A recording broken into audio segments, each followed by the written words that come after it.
Don't know if you can see me. Morning, everyone. So go for a drive. I'll explain why in a minute. You might be able to guess it. But just gonna go get a coffee. We'll go for a bit of a longish one, but not a massive. I was gonna go to Yanship. Let's just go to Yanship. It's a nice day for it. It may rain, not sure yet. 37 kilometres. That's okay. It's not a bad coffee shop up that way anyway. I haven't driven the car not in a long time, about a week, so it'd be good for it to get a bit warm, get a bit of, I don't know, end up doing probably be more than that, close to 100 Ks. Time we do a little detour on the way home maybe. At least 90 Ks anyway. So we'll let it warm up first. So yeah, it's been a year. It's been a year since I've had the car. That's kind of the reason for the drive. Short by about 2 days. So thought we'd go for a drive. I got a chance today. I won't have a chance in 2 days, that's all. So I thought we'll go today. Bit of an update and a bit of an update on things that I'm looking at doing, which is honestly probably nothing. I think I'm just going to leave it. It's good enough as she is. So and what I've done. So anything I talk about, I've pretty much done a video about it. So you can go back, probably just search. I think I put Nissan Z in every video that I did about it. So if you just go back and search Nissan Z in my page there over videos, they should all come up. But really all I've done is I changed the brake lines to stainless steel brake lines and the fluid as well to some decent fluid. The only reason I did that is I was expecting to take this on track down at Collie, spend a day down there. Otherwise I wouldn't have done that. There's no need for stainless steel brake lines on the road, although it does feel a little bit better. It may be just a placebo, but I find it's a little bit better brake feel. Yeah, it's a bit of an upgrade, but totally not necessary if you're not going to go on the track. I thought I was going to go on the track. I did that, and then I went and put my helmet on, and I didn't fit in the car with my helmet. I'm too tall. My helmet was scraping on the roof, and I didn't want to damage the roof, being that it's a new car. So in like a year, I might try it again. Not that I would have shrunk by then, but the seat might have given up a little bit. So yeah, the seat might have collapsed a little bit and under my weight, and I might get the clearance I need then. So yeah, I might give it a shot. It's a regular event. So yeah, the mods are done anyway, so that's all I needed really to do. The only thing I would do is probably change the brake fluid before I go. If I go, not sure. Another thing I've done is the subwoofer. It's not very good, the standard Bose one that's in this. It's really bad actually. It makes the whole stereo sound very bad. So I changed it out with a Sherwin Vega spare tyre sub. Pretty cool design actually. It's got a hole through the middle of the cone in the sub, so that lets your original bolt down thing for your spare tyre fit back in there. Bose, you think Bose would come up with something like that? So like at least, I think it's an 11-inch sub that I've ended up with now. The Bose one to combat, to still be able to have that thread go through to hold your spare tyre down. The way they came up with it was, rather than use a big sub and then engineer somehow to make the thread go through the middle like Sherwin Vega have done, they just ditched the whole big sub idea and put two 4.5-inch subs, and that's why it sounds so bad. It's just got zero bass. So yeah, that was another upgrade I did. Pretty easy to wire up. Yeah, it's pretty easy getting. You got to take a few trim panels off, but it's not bad to get the wire through the firewall. There's a grommet there already. You just got to punch a hole through the sound ending. That's all. So yeah, that was easy to do. DIY for sure. I got quotes of near on $1,500, including the sub, which means it's about the cost of the sub to install it they were asking for. And yeah, I did it myself. So yeah, not hard. Definitely a video on that. There's a video I've got on mine up there, so have a look at that. Next thing was the throttle controller. So I'm coming out of a 1975 Tirana and got this car, and the Tirana had a fuel injection throttle body that looked like a carburetor on it.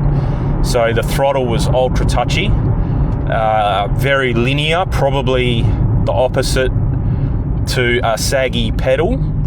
It was very, very touchy. So I got used to that with that much power. That car had more power than this, I'm pretty sure.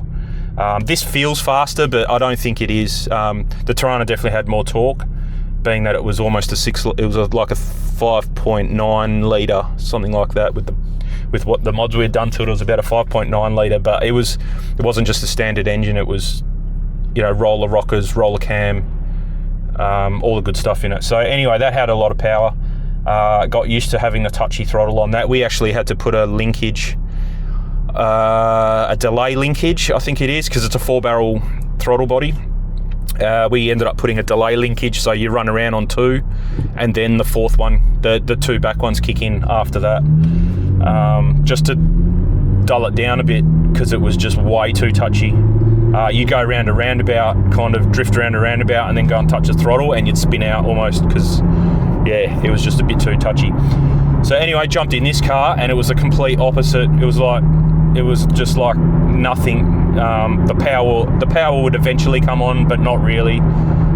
They probably do it to look after the drivetrain a bit. I don't know, or just make it so that it's not so snappy. I'm not sure. Didn't like it, so ended up putting a throttle controller in. I got the Ultimate 9 EVCX, I think it's called. I'm actually going to turn right here, take a bit of a shortcut. So yeah, that kind of fixed it's adjustable. It's got 9 steps of adjustability.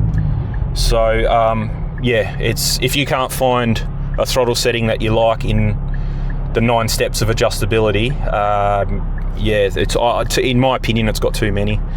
It doesn't need that many. It could do with four, I reckon.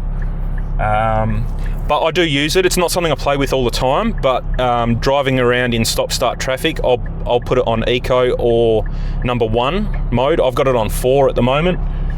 So it's very, very similar to what it was stock. It just makes it linear, that's all. Makes it a lot nicer to feel. Yeah. But yeah, running around the city in traffic, stop-start traffic all the time, I'll bump it down to 1 or 2 and make it doughy. And yeah, it's a much more comfortable ride, because you're not even going to get past quarter throttle in the city. So no need for it. So yeah, that works out pretty well. That was a good upgrade, very easy to install. One thing, if you go back and watch the video, I dropped the bolt. So you've got to unbolt the pedal so that you can get to the plug and put this in line with the plug. I dropped the bolt, and there is a big void underneath the pedal, and I lost the bolt in there. So yeah, if I didn't lose a bolt, I probably would have done it in like half the amount of time. But yeah, it is what it is. Very easy install and good upgrade. That was one reason I got it, to fix the doughy throttle. I'm probably shouting, but I do have my microphone on, so sorry about that. I'll try not to do that. Another reason I got it is it's got valet mode, and it's got a throttle lock mode as well. So the throttle lock mode is, I go to it on this little screen here, I'm sure you can see that. Go to throttle lock mode, then I take the screen with me wherever I'm going, and I could give you the keys, you could start the car, but you can't use the throttle. It's just lock the throttle out. So extra kind of security device there, pretty good. And then valet mode, I reckon all cars should come with valet mode, but they don't. So yeah, One thing that made me really get this is I'm on the Nissan Z forum for a few Facebook pages actually, and somebody piped up and said, I took my car to the dealer for its first service, so it wasn't even out of the run-in period yet. Running period is like 2,000 kilometres, I think it was. So you should kind of, not baby it, but you should keep your RPM under 4,000 RPM, I think it says in the book. Anyway, he took it there for its 1,000 kilometre kind of checkup. Got back in the car after they'd done with it and checks the fuel economy, and the fuel economy was out the window, which means that they've taken it and ragged on it big time. On a car that you shouldn't really be doing that to. Not at 1,000 kilometres, after it's done its 2,000, go nuts, but you shouldn't have really done that. Anyway, I heard that, and I seen that he was in Perth in his thing there, on the side panel where it tells you about the person a little bit. It says he's in Perth. I was like, oh, okay. So I asked him, I said, which dealer? And he mentioned the dealer. I won't mention it, but not that it matters. And he goes, yeah, and he told me the dealer, and it's the dealer that I was picking mine up from in like 3 months. So I was like, oh, so that kind of made me think about how can I do that apart from waiting with the car, but even then they could just take it for a drive, you wouldn't know. But anyway, so yeah, this came up and it's got valet mode, so really good for that. So it's not adjustable, so you can't adjust how much you give the valet. It's like 50%, and I think it'll only do 80 kilometers an hour or 60 or something like that. And it cuts the throttle by probably more than half. You can floor it, and it's just a normal acceleration. So that's really good feature. The only one thing I would say is I would definitely put a sign somewhere if you are going to take it to the dealer. I don't know why that guy was just in the middle of the road, but that was a bit weird. I don't know if you could see that. I would definitely have a sign on the dash saying car is in valet mode, restricted acceleration and restricted to 60 kilometers an hour. Because if someone gets out in the car and they just putter around the car park, they wouldn't know that it's in valet mode. And then they might pull out in front of traffic and expect the car to go, and it's not going to go, and then boom, you've lost your car. And then maybe because you've modified the car, it's your fault, not their fault. So the dealer will do anything to get out of a situation like that. So I would definitely tell the person the representative at the place there that it's in valet mode, and I would put a sign on the dash saying that it's in restricted mode. Cover your bases then. So yeah. I also printed, my car's only been at the dealer once for the 1,000 kilometre service, and I waited there for the car as well, and it was in valet mode. Because it's got to go back for the 1,000k checkup. But I also printed out things to say, do not wash this car. And I told the guy when I booked the car in, I don't want it washed. I told another guy when I dropped it off there not to wash it, because I'd polished it and ceramic coated it and done all that business. And so I said, yeah, it's not necessary. I don't want your guys, they might wash a four-wheel drive before they wash your car. They don't rinse it out. It's got sand all in it, and then they go and do that to your car. So, yeah, not interested. So, yeah. We will take it easy today because, as you can see, the roads are quite wet. It hasn't stopped raining for like 2 days. So, it's going to rain again while we're out, but that's okay. I hope we're good. Yep, see that got wheel spin just then.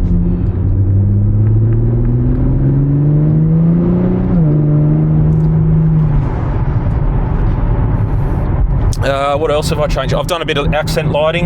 You can buy an accent lighting kit, but it's like $500-600. I'm not interested in that. You can change the colours of the lights. I'm not interested in that.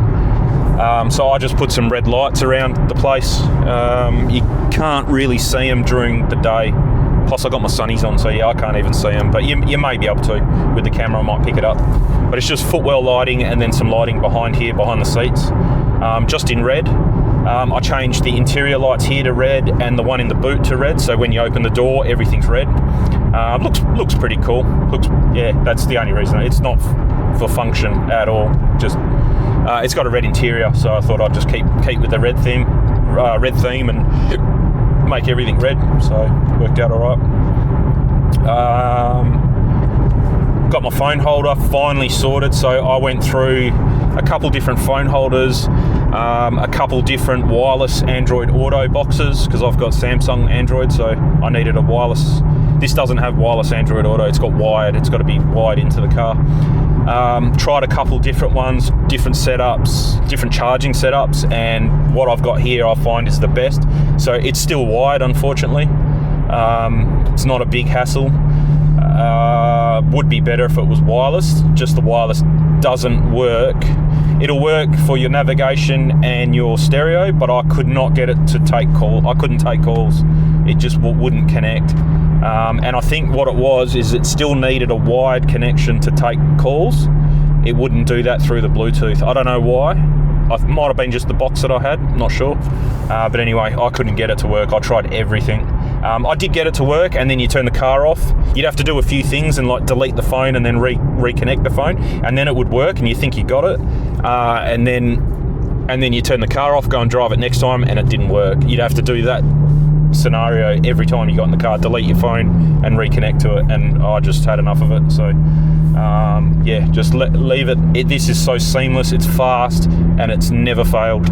So yeah, it's fine. So I've got a magnetic charging base as the holder for the phone, but I'm not using the magnetic charging. It's charging through the wire, which is connected down here, and then all hidden wiring. So yeah, that was another little thing that I've done to it, and I've put a screen protector on it as well. I bought a screen protector for an iPad 14-inch Pro, I think it was, and then just made my own template and cut it, and she's on there. You can barely see it. I did buy a anti-fingerprint, anti-glare one.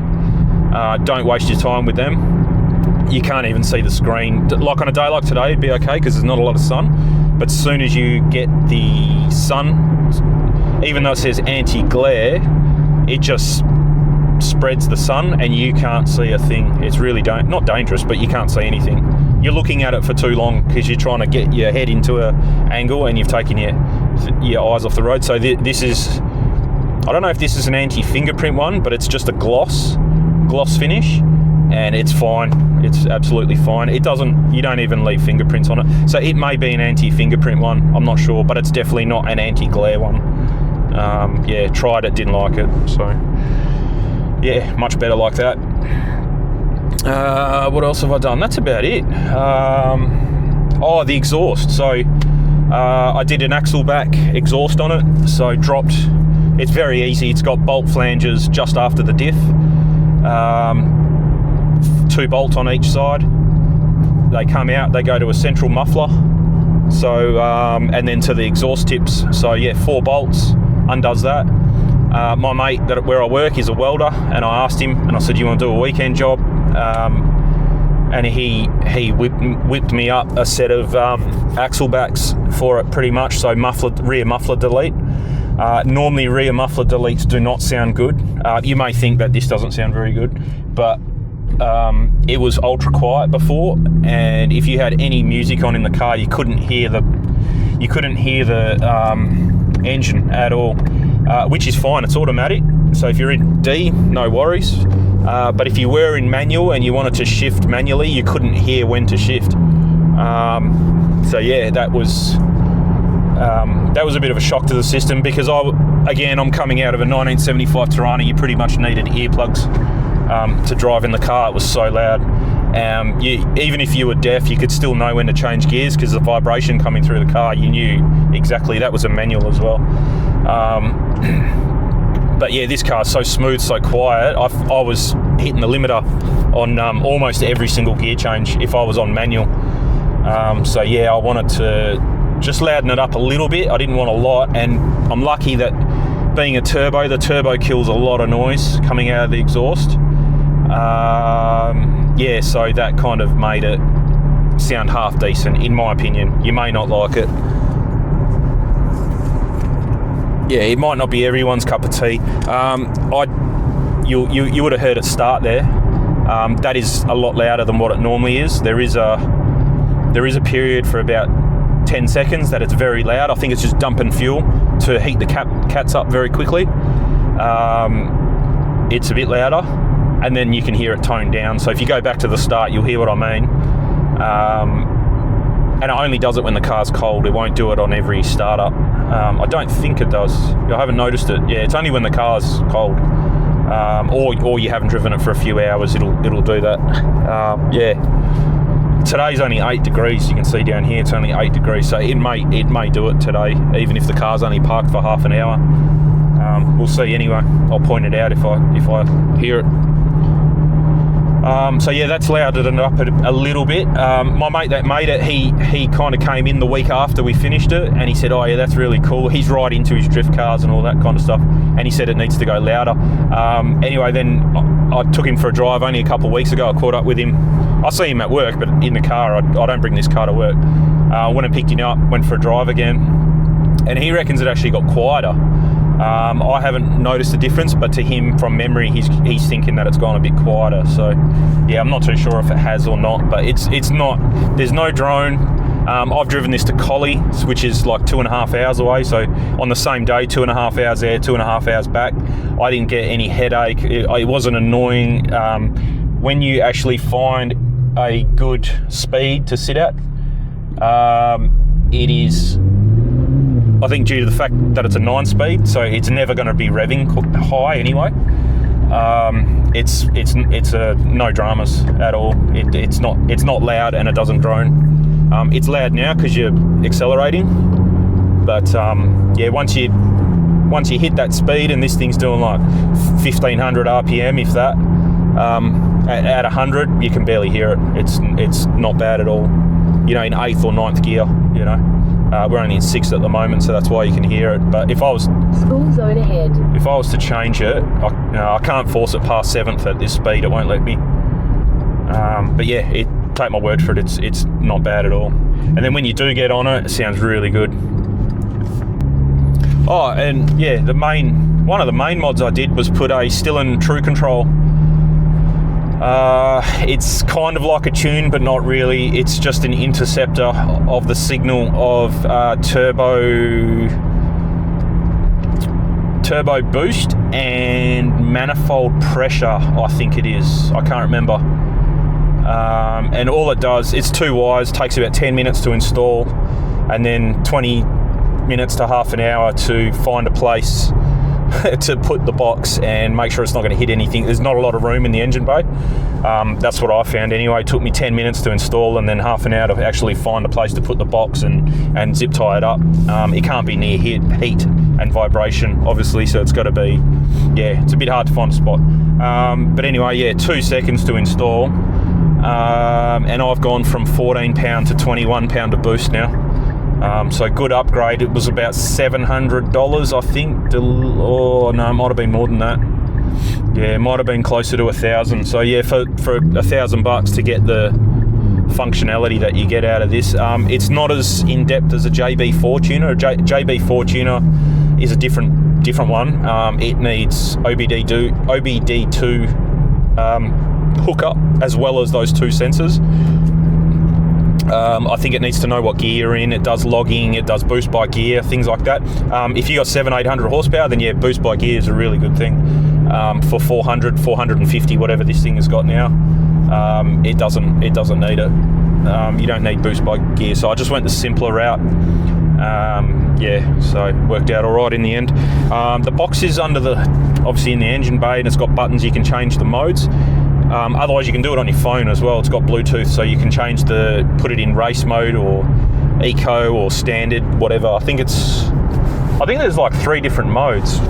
Might be more actually.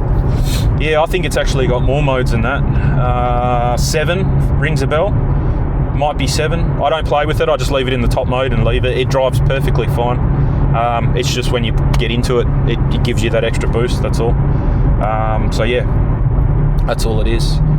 I think a Nismo is 20 from stock. A Nismo is about 20 horsepower more than this, but now this has got an extra 70 or 80 horsepower than standard, so 50 or 60 more than a Nismo. If you were to put that box on a Nismo, you'd end up with the same power as this. And I think that's because that's all the Nismo is doing, is making it give it a bit more boost by saying, not tricking it, because Nissan did the tune, so they wouldn't have to trick it, but I think that's all it's doing. Is a standard one gets 14 pound of boost, and Nismo might get 20 or 17 or whatever. Whatever it is. But yeah, if you use the box on a standard or a Nismo, you both end up with the same amount of horsepower at the end. So it's not like you're going to get, they tell you it's 80 horsepower more from standard, but it's not 80 horsepower more on a Nismo. It's only 50 or 60, whatever it is, because the Nismo starts off with more horsepower. You better slow down. This looks like a good road to have police waiting on around this corner, so take it easy. So Wanneroo Raceway is just around the corner here. I think we actually might have just passed the turn off. I wasn't paying attention, but you can see the lights in there. I think that's a speedway or BMX track or something. I can't remember. Yeah, I can't really tell. They've got a sand wall that you can't really see through. I worked on this site here. It's a gas-fired power plant. It's just in summer when everyone's running the air cons. This provides a bit of a boost to the grid for Perth. I don't know if it goes all over Perth, but definitely the northern suburbs. But yeah, I worked on that when we were building it. Only for a few days. They didn't need us for that long. If we've just passed that, the racetrack's down here. So I think it's the next turn off is the racetrack. We're not going down that road though. Sometimes, if you do go past there, sometimes the gate's open. You're allowed to drive in, and there might be someone doing a testing day or something there. Yeah, Wattle Ave is how you get to the raceway. I've been there a few times, just rocked up, and there's been, sometimes there's a Ferrari or Porsche testing day or something like that on, and you can just chill out there and watch them. But other days you go there, the gate's locked, so no point.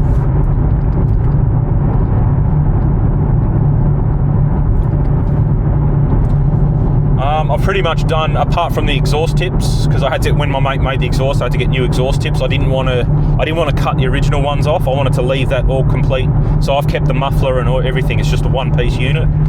I didn't want to throw it out or modify it or cut it or do anything. So if I do want to go back to stock, it's probably literally a half an hour job to unbolt these and then bolt in the original back muffler back on. So yeah, when he made it, I bought the flanges, he supplied the pipe, and I bought the tips.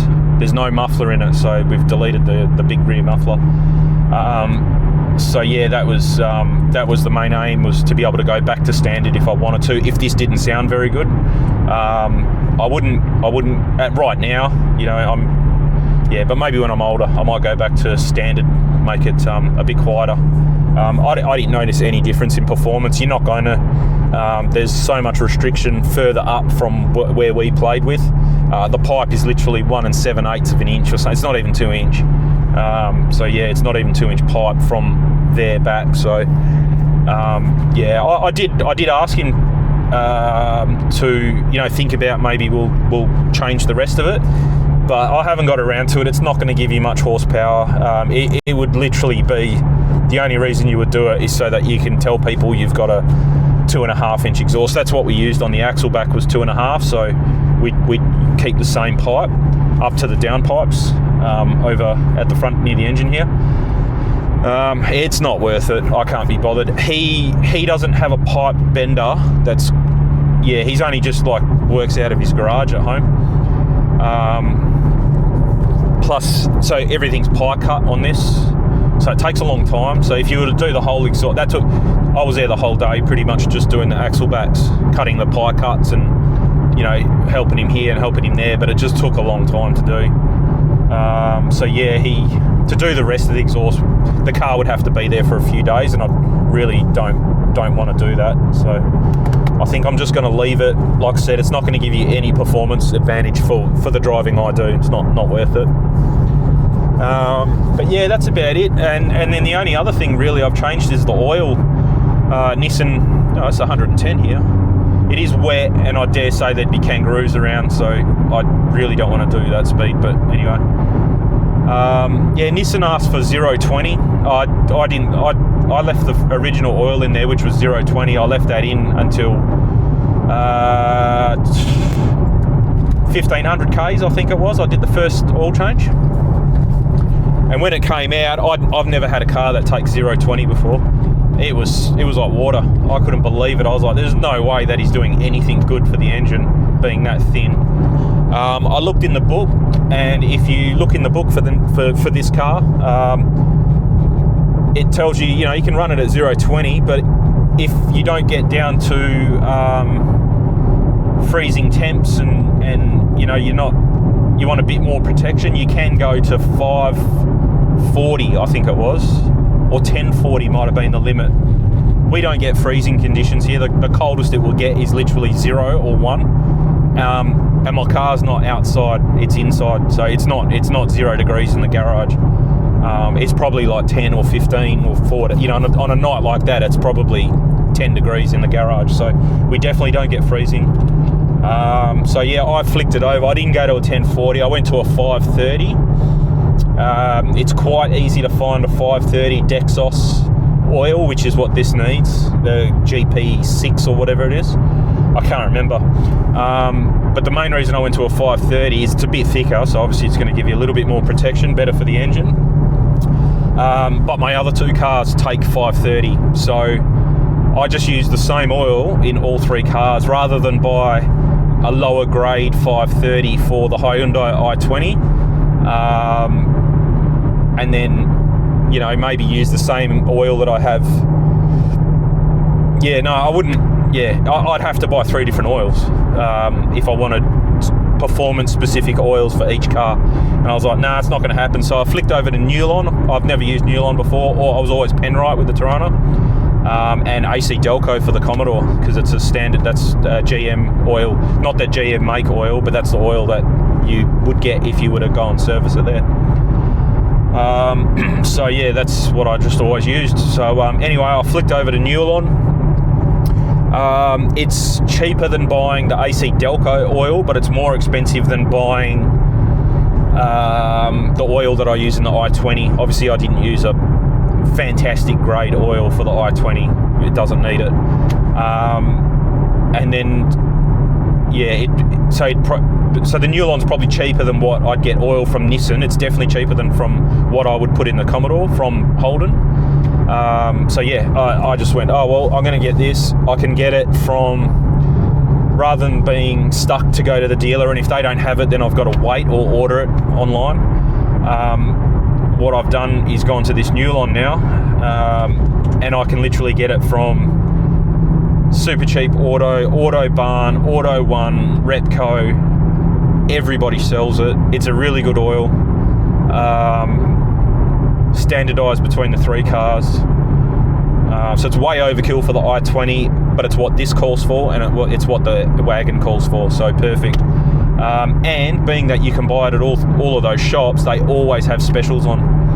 So last time I bought oil, I bought 10 litres. It was a 10 litre container for like $110, so it's like $11 a litre, so it's pretty cheap when you get it on sale. Normally that's what they'll charge for 5 or 6 litres. And that was another good thing about Newlon, is you can buy 5, 6, 7 and 10 litre bottles. So really good. So this car takes 6 litres, the Commodore takes 7, and then the i20 takes like 4.5, so you'd buy the 5 litre for that, and then have a little bit of oil left over. None of my cars burn oil or use oil, so you can see there on the dipstick. So we're at 8,500 Ks now, so I've got 1,000 Ks to go to get to 10,000, which is when it's due for its service. That's 5,000 Ks of driving. I serviced it at 5,000, so yeah, it doesn't burn oil. You can see there it was bang on to the dot on the dipstick, so spot on. So yeah, good thing to standardise your oil with a good oil. If you watch Motor Oil, I started watching the Motor Oil Geek around this time because I was trying to figure out what a good oil was for this car.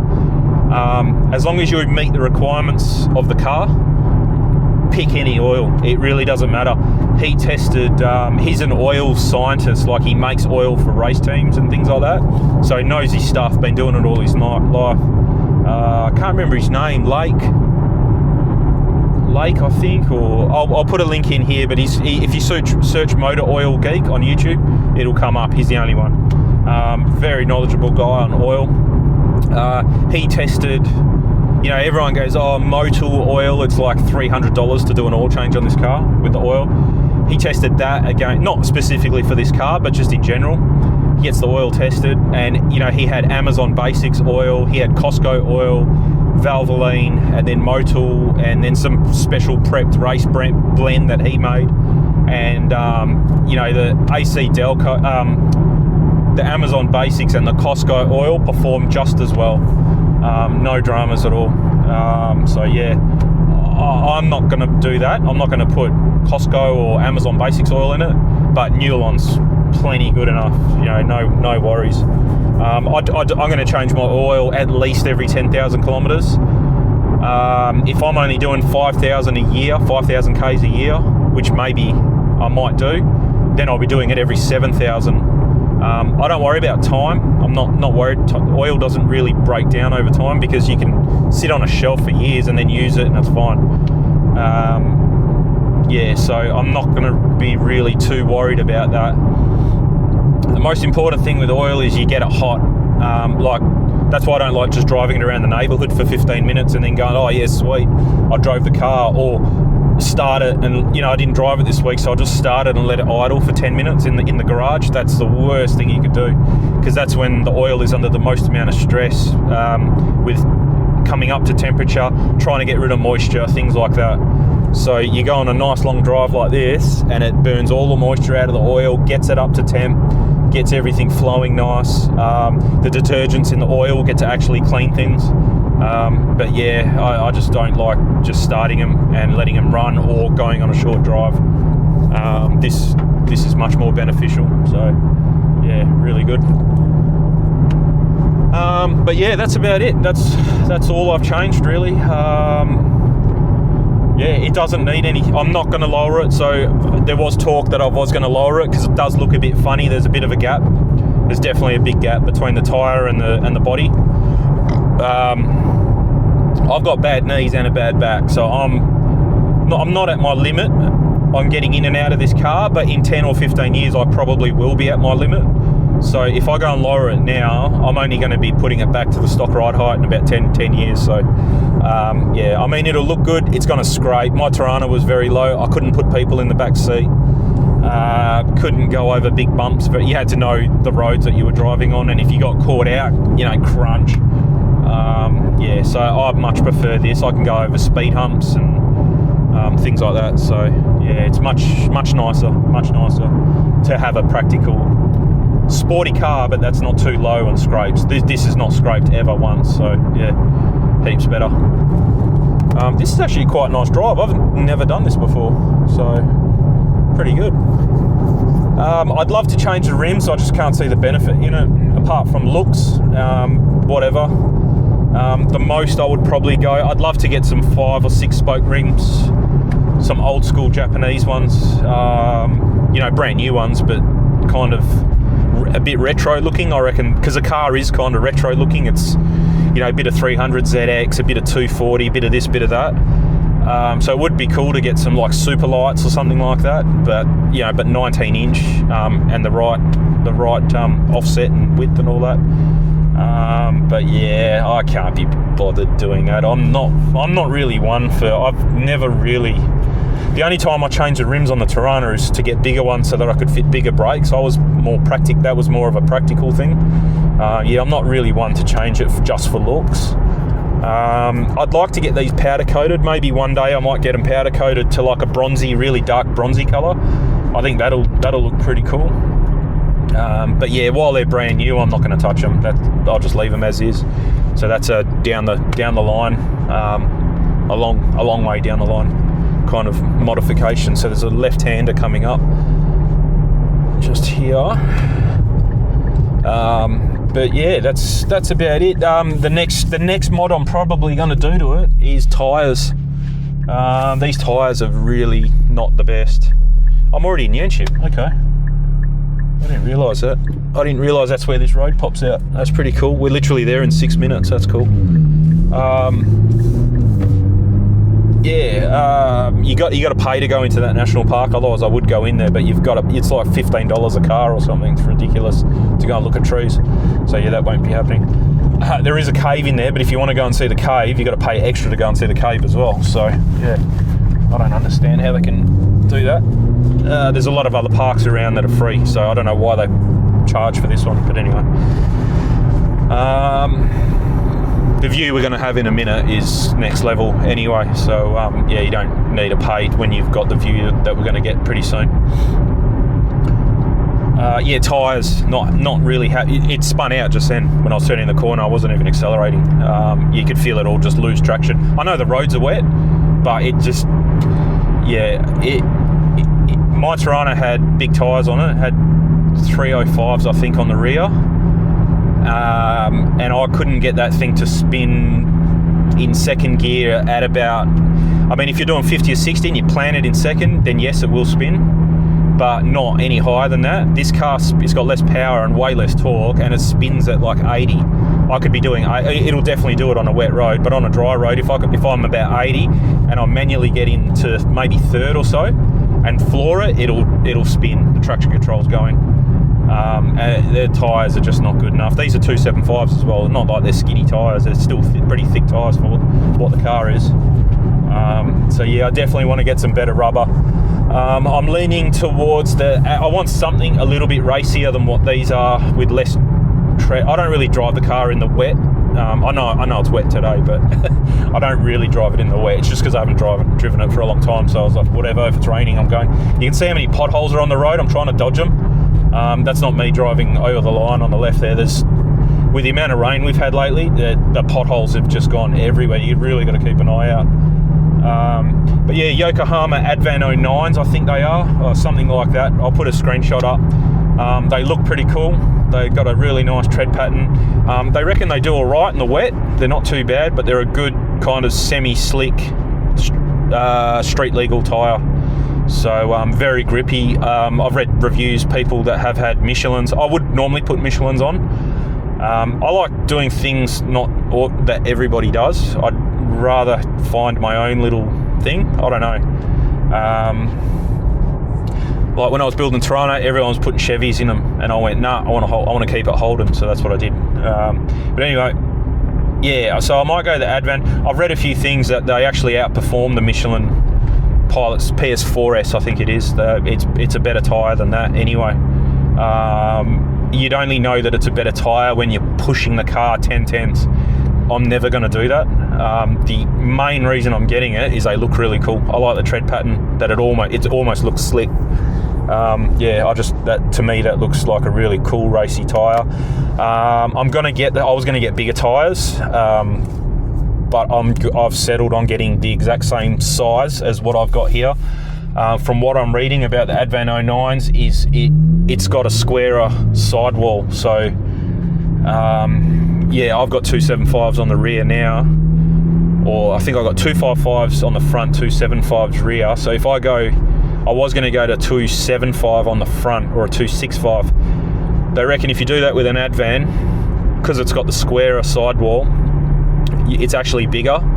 Then if you measure it, it's actually not a 265 or a 255. It's actually if you buy a 255 Advan, it's wider. It's actually like a 265. They call it a 255, but it is wider because of the squarer sidewall that it has. So yeah, I don't want to go bigger and then get the Advans and then they're bigger again and then it starts scraping. I want to avoid that completely. So yeah, I'm just going to get exactly what the size I have now, just with that different tyre, and it may fill out the guards a little bit more. If not, I don't care, whatever. Yeah, so that'd be good, and it'll be nice to have a tyre. I mean, this thing corners. This is the fastest cornering car I've ever driven. Not that I've driven a lot of different cars, but it's unbelievable the speed you can take a corner at. I mean, the Tirana had a few little suspension mods here and there, but nothing compared to what this is out of the box. It's just stays flat around a roundabout at like 70, 80 kilometres an hour, and you're staying in your lane. I'm not saying you're going around a 2-lane roundabout and you're taking up both lanes. I'm saying single lane roundabout. This thing just sits in and it doesn't care what speed you're going at. I'm sure there's a limit, and with these tyres, I'd say the limit is, I'm getting pretty close to the limit, but with the new tyres, the Yokies, I think the limit would just surprise you again. So I'll try that. I have read on a forum, one of these guys, a Nissan guy with this car has put the Advan 09s, and he reckons it's like a performance upgrade, he said. I reckon that's a pretty good deal. We'll do that. They're not cheap, but they're about the same price as a PS4S, so yeah, whatever. There's the Continental C7s, I think they're called, are another good tyre.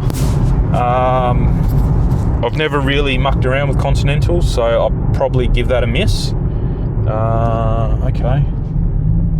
I think I need to go straight here from memory.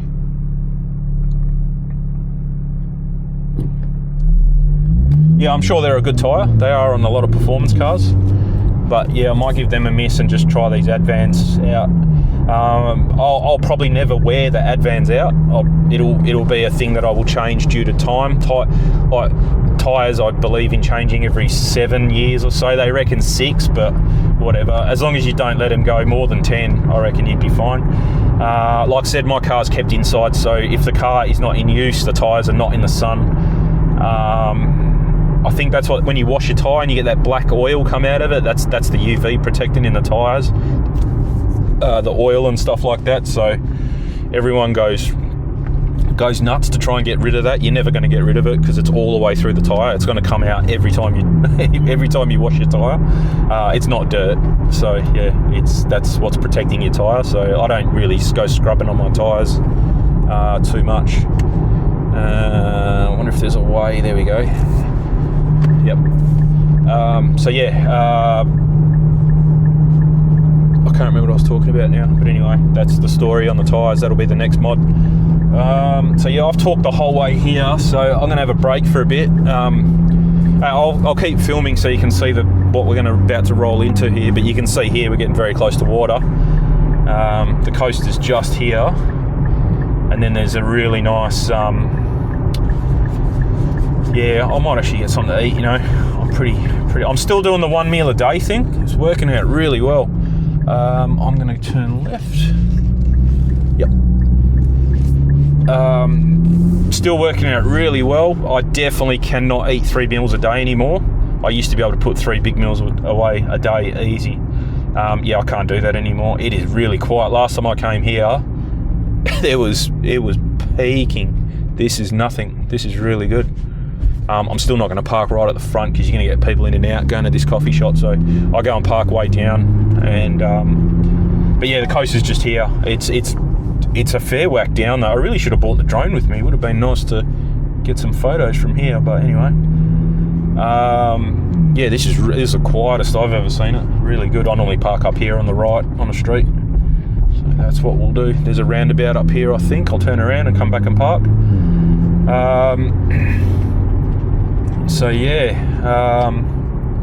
Again, forgot what I was talking about, but anyway, we'll pick this back up after I've ordered my coffee and maybe some eggs on toast or something. Let's have a look and see what they got. See you in a bit. If you're still there, I am not going to park in that spot because I know exactly what is going to happen. I'm going to drive straight into that thing. I can just see the line there. There we go. We'll go a bit forward. I don't think anyone's going to park in front of me, and I'd rather give myself some room. But yeah, if I'd parked in that spot, because the car's so low you can't actually see that, and I'd probably get in. I probably wouldn't because I'd be walking back this way and I'd know it's there, but knowing me, I'd get sidetracked and I'd end up in there bogged, I think. I'll leave that for someone else to do that. It's quite deep. Let's go and have a look. Yeah, she's a bit deep. Definitely wouldn't get out of that without some damage.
Okay, we're back. Pretty uneventful, very well behaved drive on the way back.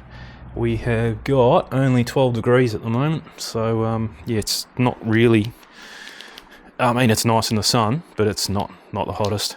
But if you're in the sun, it's okay. Pretty cloudy. I think we're still, I'll put a screenshot up, but I did check it, I think yesterday, and we're meant to be getting a bit more rain at about, pretty soon actually, yeah. I know it doesn't look like it. If it's going to come, it's coming from there, and you can see there it's pretty dark clouds over there. They probably look fairly bright on the camera, but they're pretty dark. So I got home, got the oil extractor. So I did talk about this in the last video. Let's open her up because this, yeah, I'm not going to do an unboxing of it later. I'll just take it out now, but I don't need to use it. Probably the Z will be the next time I use it. There's not a lot to it actually. In another we actually just clicked over the 8,506 kilometres I saw, just as I pulled into the garage there. So we got another 1,500 to go. I think this is like 6.5 litres, which will be fine. Just trying to have a look here. It should, here. 6 litres and then max, yeah. So I think it's 6.5 litres, but even at 6 litres, we're good. Yeah, should be fine. It is a what do you call it? It is a pump as well. So you can, I don't know how. It must be locked. Oh, there we go. Yeah, actually, that's quite a nice shaft, if I do say so myself. That's pretty solid. That feels like it's not solid, but it feels solid. It's quite a thick wall, so that's pretty good build quality. This Vivo, I don't know. I always thought they were very cheap, but they're not. Everything I've bought off them, I've got this, I've got a torque wrench, and I've got my DI tank. Everything is solid. Like even this, it's not that cheap stuff that you think you'd get from Bunnings, like as in a pressure pack sprayer. Like I've got one. Actually, it's in the garage here. But yeah, even this is ultra thick. So yeah, really good. So this must be for pouring. Instructions? Yes, there we go. We've got some instructions in there. Again, I'm not reading them. No need. That, I think that's wrong. Yes. So I'll have to change that over because that's the fittings I've got. Pretty good. It comes with one. Oh, hang on. No, it doesn't. That's just the same. Let's have a look. That's definitely not the one I've got. I do have another one anyway. It doesn't matter. Yeah, but yeah, it would have been good if they actually came with the right fitting, not two of the same. I don't know why it would do that. Anyway, I'll double check it anyway. This doesn't look like it screws off. I thought that might screw off, but so the only way of getting oil out of it is through the pourer here, which is okay. Let's open this bag up, see what's in here.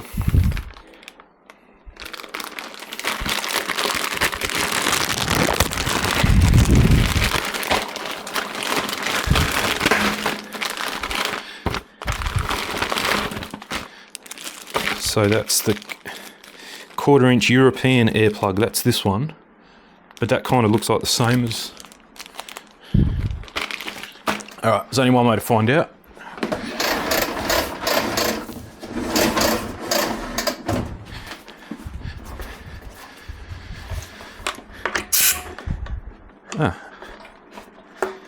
Wonder why. No, it's not the right fitting. No,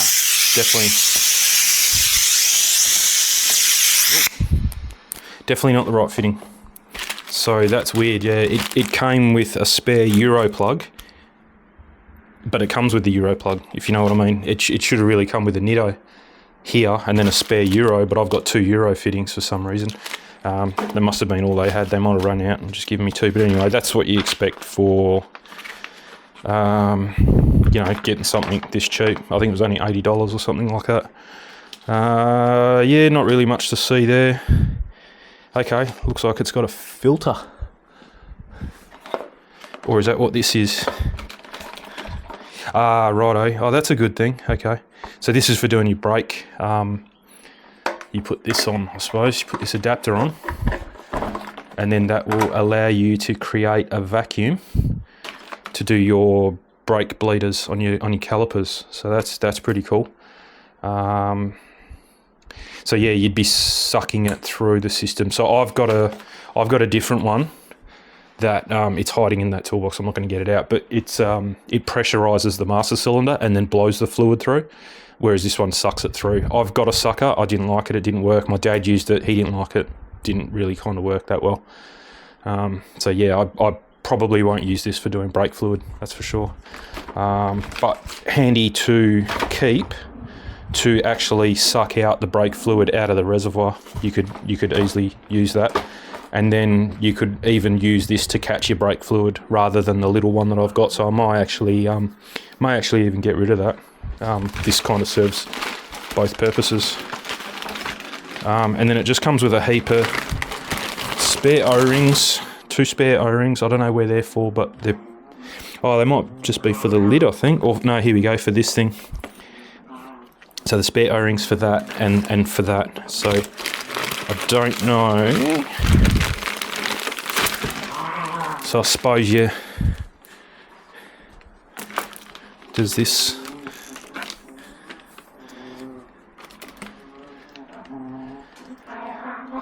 Okay, I'm a little bit confused. I might have to read the instructions because...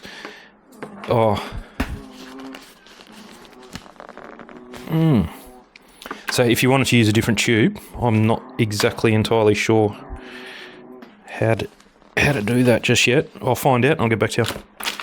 All right, I think I got it from the kind of pretty limited instructions. They're not the best, but you're using this one regardless. So this is a one-piece thing. This clicks into here, I'd assume.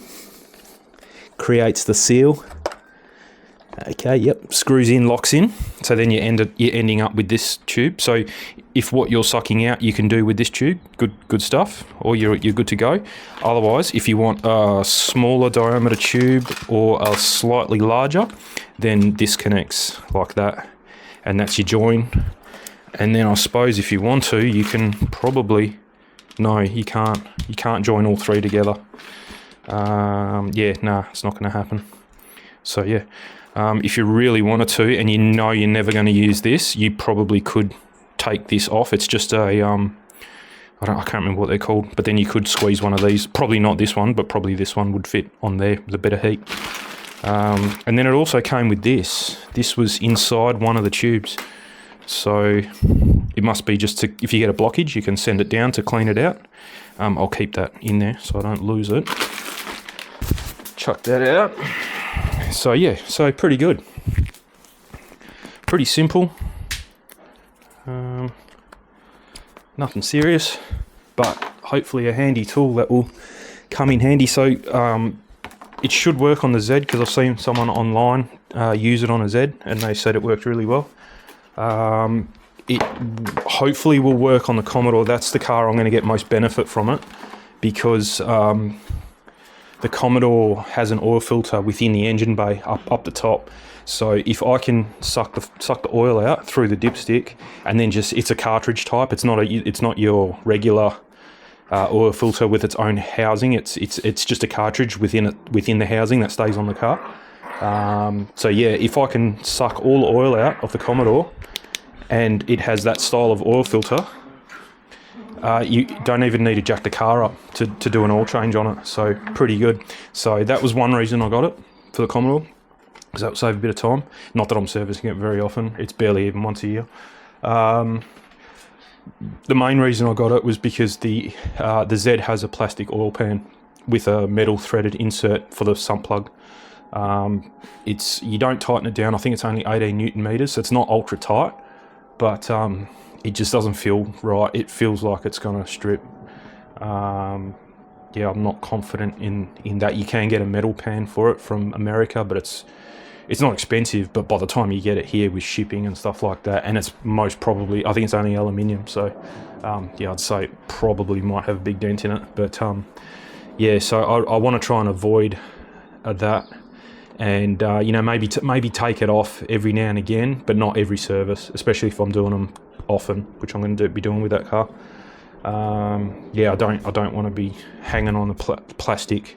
I know it's a metal thread, but it's just melted into the thing. It's nothing serious. So yeah, I want to try and avoid that area if I can. The Z, I'll still have to go under. I'll still have to jack it up and go under to change oil filter because it's right near the sump plug. So not really saving any time. If anything, it'll probably take longer than dropping the sump plug. But yeah, it just gets away that risk factor of stripping that threaded insert in the plastic sump. The i20, still got to go under. The only thing with the i20 is you probably don't need to jack it up because the oil filter's kind of not at the bottom of the car. It's kind of halfway up, and there's a fair bit of room in that car. So I have got some ramps that I could probably just run it up the ramps. They're only very small ones, but that would probably, you could do it probably without the ramps as well. But yeah, if you don't need to go under to get access to the sump with this thing, then the i20 will probably not even have to be jacked up either. I've got quick jacks, so there's no problem jacking it up. It doesn't take long. The only thing is the quick jacks are under the Z. So because I have them limited on space in my garage and on my driveway, if I do want to use them, the Z's got to come out.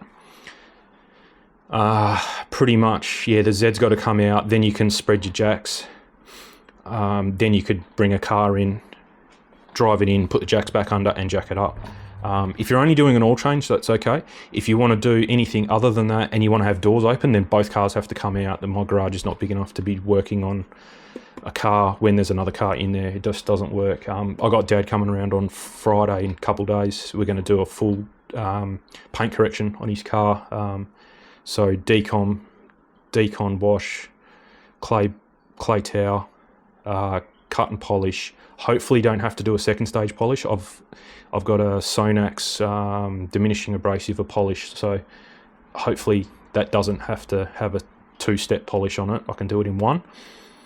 Again, not chasing 100%. It's a daily driver for him, and it sleeps kind of under a carport that's exposed to weather on one side. So if it rains, it gets wet on one side, it cops sun, and he covers it sometimes. So yeah, it's just spruce it up a bit. It's nothing special. I've got ceramic coat left over from my Z, and also so I've got G-Technic Crystal Serum Light, or Crystal Serum, I think there's Light, Crystal Serum, which is what I've got, and then there's another one which you have to be an authorized dealer and trained in to use, so I can't get access to that one. That's like a 9-year.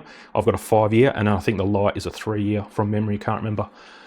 So yeah, I've got that. I've got a little bit of that left over. I don't know if it's enough to do the whole car though. So if it's not, I'm going to start on the bonnet, the roof, and then the boot. And if I run out, I run out. I've got CarPro CQ Quartz 3.0, and that'll do the rest of the car. And I've got half a bottle of that. So that's plenty to do a whole car with that. I want to use the better stuff on the, I'll probably do the bonnet, actually thinking about it now, because it's the right-hand side of his car that gets exposed to the weather most. So I'll probably do the bonnet, the roof, the boot, and then keep going down the right-hand side of the car. And when I run out, then I'll flip over. That way the harder, better ceramic coat is on the bit that cops the weather. And then, yeah, then I can finish the car off in the UK 3.0. Not that that's a bad ceramic coat, it's just the other one's a little bit better, I reckon. So yeah, they're both over a year old. So we'll see how we go with that, because normally ceramic coat does not like to be stood around for too long. So we'll see how we go. But yeah, it's better than nothing. He's never had it ceramic coated, so he's pretty excited about it. Hopefully he looks after it. He still uses a chamois, so I'm going to have to train that out of him big time. I may even give him a drying towel, one of my drying towels, because I told him, I said, if you're going to use a chamois on it, and he does it dry as well, he wets the chamois and then uses a chamois to chamois the dust off the car. I'm like, that's why it's so sweet. It actually looks like a light baby blue colour, and that's not the colour of the car. It's just got so many swirls in it. It's made the car look lighter. It's a really deep, nice blue. It's not electric blue. It's a bit lighter than that, but it's yeah, it's going to come up really nice. It will colour change for sure. Some cars don't, because they're not that badly swirled, but this one is, and it's definitely going to colour change. It'll be darker and deeper, that's for sure. So yeah, so that's coming up on Friday. So that's going to be the whole day. So I'm pretty much going to do the outside of the car. Then Saturday, I don't think I'm doing anything, and it's not raining. So what I really want to do is do the inside as well. He's not going to stay here the whole day though. So we'll pretty much do the outside of his car while he's here. That way he can give me a hand rubbing all the polish off and everything. That's more of a two-person job. Then what I might do is get him to leave his car here and then take my wagon. He can take that home. That way he's got a way to get home. I'll keep his car here overnight. It will go inside because if he's got my wagon, I can keep his car inside because it's going to be just freshly ceramic coated as well. So I don't want it getting wet. So that'll work out. And then on Saturday, because I'm not going out, we're going out scootering on Friday night. So we're not going Saturday morning. I'll attack the inside. And just spend a few hours on Saturday. I'll probably be done by lunchtime. It's not the dirtiest car. It's only done about 60,000 Ks, and he keeps it pretty clean. But I want to wash the carpets. The seats are leather, so I can't wash the seat. So, but I'll give them a treatment. I'll give them a clean and a bit of a feed, the leather. But I want to wash the carpets and I want to wash the mats, and then just do the windows. So it's not a serious one. If we got time on Friday, I definitely will do it. But I don't think we're going to get time. I've got XO5 top coat for the ceramic coat as well. So we're pretty much going to be going ceramic coating the car twice. So yeah, it's going to take a while. But anyway, we'll see. If we're done by 12, then yeah, I don't think we will. But yeah, if we're done by 12, we've got time to do the interior, we'll do it. If not, I'll keep the car overnight. He'll take my car home and I'll do his car the next day. Then drive his car down, drop it off, bring my wagon back. So that's the plan. So we'll see how that pans out. I won't film it.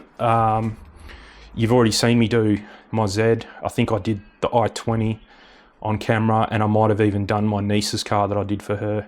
I can't remember, but that's enough. It's exactly the same process. The cars are all in the same condition to start, and they're all going to end up the same. So yeah, I'm definitely not going to film it because it's exactly the same as what I've already done. Now I've got to find a spot for this thing. It's probably going to go in that shed actually out there, so all good.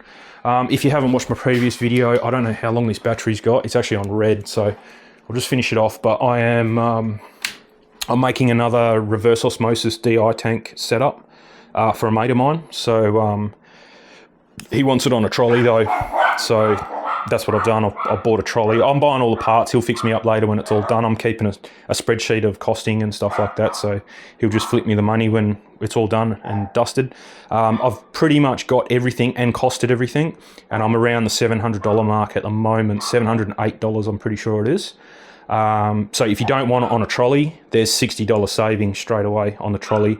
Yeah, that's pretty much. So yeah, it'll be well under $700. It'll be closer to $600 if you're thinking about doing something. That's including a $20 spray gun, a $25 hose. You may already have that. So there's another. Now it's under $600. So yeah, when I did mine, I already had the hose, already had some fittings. So mine was around the $450, $500 mark. That's including tank, 100-litre tank, 240 volt pump. And the DI thing, they're the main, and the reverse osmosis unit, obviously. They're the main big ticket items. After that, you can go as stupid or as simple as you want, really. Yeah, you don't have to use a $25 hose. You can use cheap garden hose if you want. Yeah, cheap garden hose will be fine because it's only to make the connections, and as long as you zip tie them, they're never going to kink, so it'll be fine. But I've splashed out a bit on the hose. This same hose I've got, this is really good. Doesn't kink and very flexible. These are really good fittings. I'm pretty impressed with these, but they're like $15 just for that. And then these are $4 or $5. Yeah, $5 I think each one. Can't remember. I like this gun because it has flow control, so that's one of the main things. You can go a bit cheaper with the gun, but just you got to make sure it's got flow control, so that way you can control how much the speed of the water, so that way you don't go too quickly through your DI tank and the water's not in there long enough. So yeah, I've already talked about this on another video, and I'm going to do a build video once I have all the parts. I've got everything except the RO unit's on its way, the DI tank is out of stock, and the 240 volt pump is out of stock. So I've got to wait for them to come back in, order them, and then start building. So yeah, everything is going to be attached to this cart apart from the 100-litre water tank. So yeah, that's going to have its own spot, and then this cart will be movable after that. So yeah, But yeah, pretty good value for what it is, I think. I wish I'd done it a long time ago. Scratching's kind of like one of the most dangerous parts of washing your car for scratching the paint. It's the easiest time to scratch it. And it's the most fun. For me, I hate drying because you'll dry and then you'll always get more drips and you're just chasing drips. This is pretty much just rinse your car, go for a drive around the block, come back, and it's done. You just leave it, do the inside, go inside, have a drink, whatever. So it's really good. Yeah, and it's not hard to. The way I've hooked mine up is very simple. I'm actually using the same. I'm using my high pressure hose to deliver the RO. I'm kind of running it backwards through the system. You'll have to go back to my other videos if you want to see how I've done it, but I've got a three-way manifold. I block the tap off and then run the DI water back through the system, through the pressure washer, through the pressure hose. So I'm only using the one hose, does everything. So yeah, it works really well. Yeah, but anyway, I won't talk too much about that either because that's got its own video that explains. It's got multiple videos that explains it. I'll hook this off now because this battery is about to die. So pretty good that it lasted that whole time. I didn't charge it the whole time. So you'll see some photos there from Yanchip. I would have probably already put him back in. But yeah, it was really nice. I really should have brought the drone with me. It's going to rain. You can see how much the clouds have already just come in since I started doing this video. But yeah. It's on its way, so yeah, I can actually see the clouds going that way pretty fast. So yeah, it's definitely coming. You can see it there. So anyway, all good. Have a good weekend. It's almost that time. And yeah, when I need to use this thing, I'll do a video on it minus unboxing. We've kind of already done that. But yeah, I'll do a separate video. I've never used one. I've used a smaller version, but not through the dipstick. I've done it sucking out oil from the sump that doesn't come out because the Nissan Z oil drain plug is like 2 centimeters higher than the bottom of the pan. So I've used a little version, not this big version, and I've definitely never done anything like this through the dipstick. So yeah, all good. But anyway, hopefully you're still with us. Hopefully it was an interesting drive. Can't believe I've had that car a year. That's gone really, really fast. That's unbelievable. I remember waiting for it, and I didn't even wait a year. I waited 8 months, and that felt like forever. And then all of a sudden, I've had it for a year. Unbelievable. But anyway, yeah, all good. It's going well. I'm not thinking about selling it. I was in two minds about it. It's a totally different car than I've ever had before, but it's really nice. I like it. So yeah, it's definitely going to be staying as long as I can. My back will let me get in and out of it. I'm keeping it. Yeah, it's not going to be going anywhere in a hurry. So yeah, thanks for watching, and we'll catch you on the next one. See you later.